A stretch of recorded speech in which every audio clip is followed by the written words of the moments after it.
नमस्कार दोस्तों, अतुल सुभाष ये नाम तो आप सबने अब तक सुन ही लिया होगा और इनके केस के बारे में आप सबको थोड़ा बहुत तो पता चल ही गया होगा। तो अतुल सुभाष एक आईटी सेक्टर में काम करने वाले बेंगलुरु में रहने वाले 34 साल के शादीशुदा आदमी थे। उनकी पत्नी और एक बच्चा भी था, पर ऐसा क्या हुआ कि उन्हें अपने आप की जान लेनी पड़ी। उनकी मृत्यु 9 दिसंबर 2024 को हुई। उन्होंने एक 24 पेज का डेथ नोट और पूरे 1 घंटे से ज़्यादा का वीडियो बनाया। उन्होंने डेथ नोट में 5 लोगों का नाम भी लिखा और लिखा कि ये 5 लोग मेरे हैरेसर्स थे। आइए इस वीडियो में इस केस के बारे में डिटेल से जानते हैं। 2019 में अतुल सुभाष जी ने निकिता नाम की लड़की से शादी की। दोनों एक ऑनलाइन मैच मेकिंग ऐप से मिले और बाद में उन दोनों ने शादी की और अगले साल 2020 में उनका एक लड़का हुआ। पर उसके बाद उनके इन-लॉज की फैमिली या उनके पत्नी की फैमिली वालों ने उनसे पैसों की डिमांड की और ये उनकी डिमांड जो थी पैसों की, ये कई लाखों तक पहुंच गई। जब अतुल जी ने मना किया कि नहीं, मैं आपको और पैसे नहीं दे सकता, तब उनकी पत्नी ने उनके बच्चे के साथ 2021 में उनके बेंगलोर वाले घर को छोड़ दिया और इसके बाद का साल यानी कि 2022 में इनकी पत्नी ने इनके ऊपर झूठे आरोप लगा दिए या कह लो कि झूठे केसेस फाइल कर दिए, जैसे मर्डर, अननेचुरल सेक्स।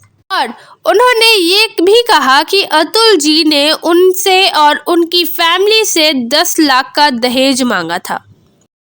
और मैं आपको बताती चलूँ कि इंडिया में जो डाउरी लॉ है वो बहुत ही ज़्यादा स्ट्रिक्ट है।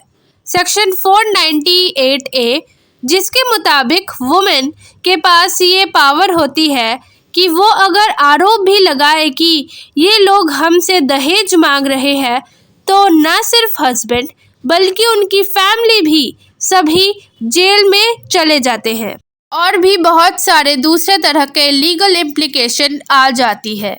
ये सेक्शन महिलाओं को उनके पति या ससुराल वाले से होने वाले वायलेंस या डाउरी से बचने के लिए बनाई गई है और यही आरोप उनकी पत्नी ने उनके खिलाफ फाइल की और उसके साथ साथ उनकी पत्नी ने ये आरोप भी लगाया कि उन्होंने जो 10 लाख रुपए की डाउरी मांगी थी, उसकी वजह से उसके प्रेशर में आकर उनके पिताजी को हार्ट अटैक आ गया और वो मर गए, क्योंकि साफ झूठ था।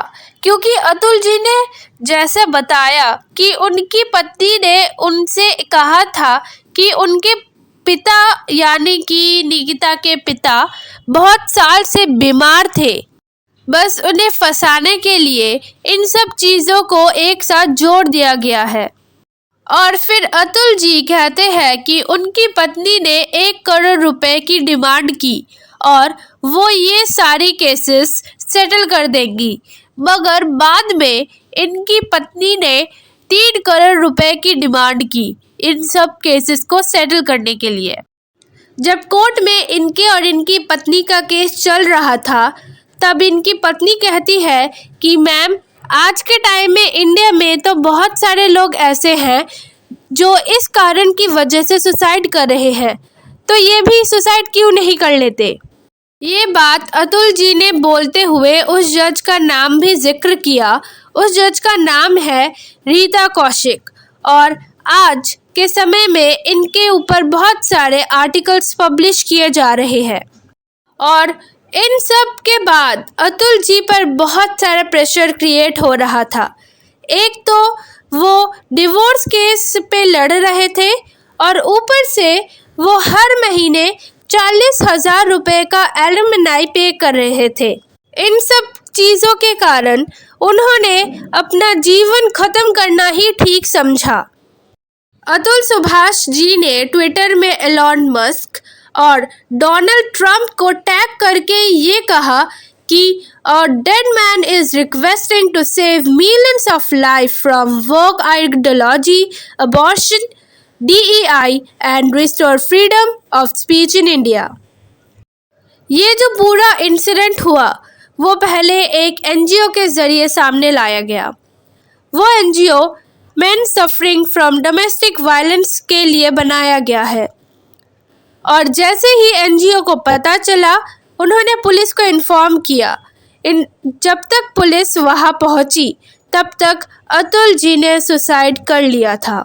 एक प्ले कार्ड वहां से मिला जिसमें लिखा था जस्टिस इज ड्यू, जस्टिस अभी बाकी है। उन्होंने अपनी वीडियो में बोला कि मुझे अपने आप को मार देना ही ठीक लग रहा है क्योंकि जो पैसा मैं उसे दे रहा हूँ वो वही पैसा मेरे खिलाफ यूज़ कर रही है।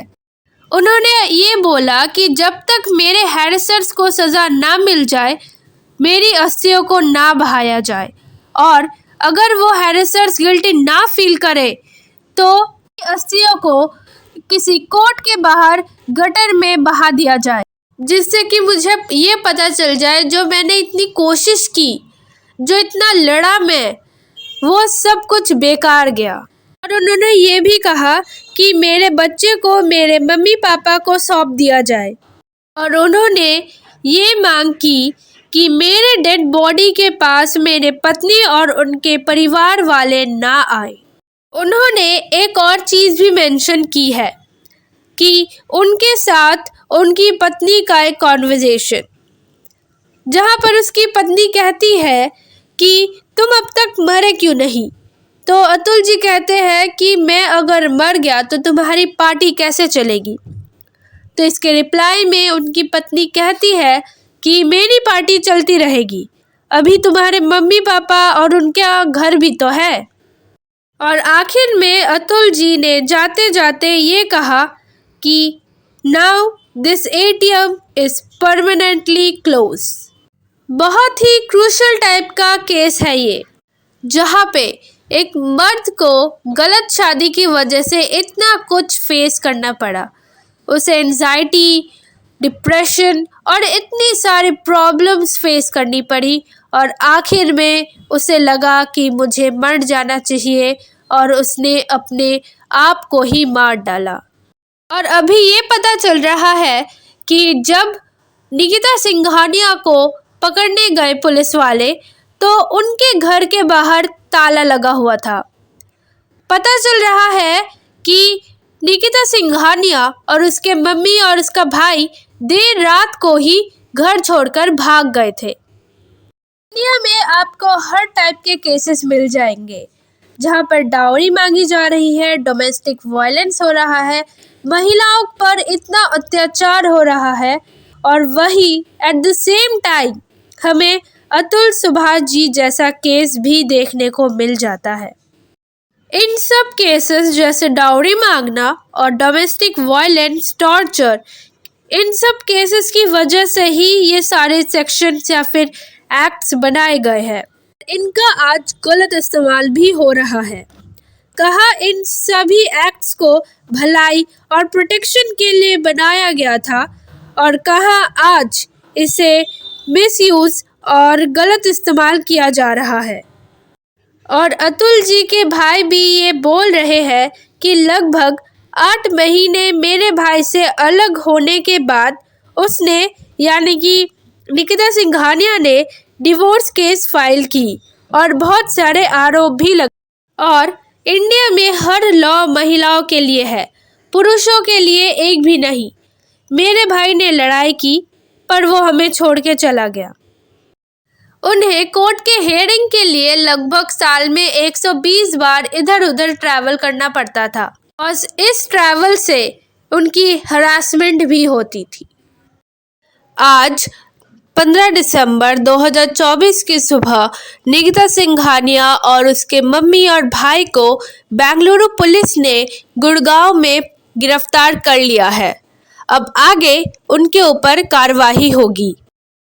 तो अब हम आप सबसे पूछते हैं कि यहाँ पे यानी इंडिया में सेम टाइम पे वुमेन और मेन दोनों को ही सफ़र करना पड़ता है, हरास्ड होना पड़ता है, डोमेस्टिक वायलेंस का शिकार होना पड़ता है और झूठे आरोपों में फंसने के बाद मर जाना पड़ता है। इसका सल्यूशन क्या है?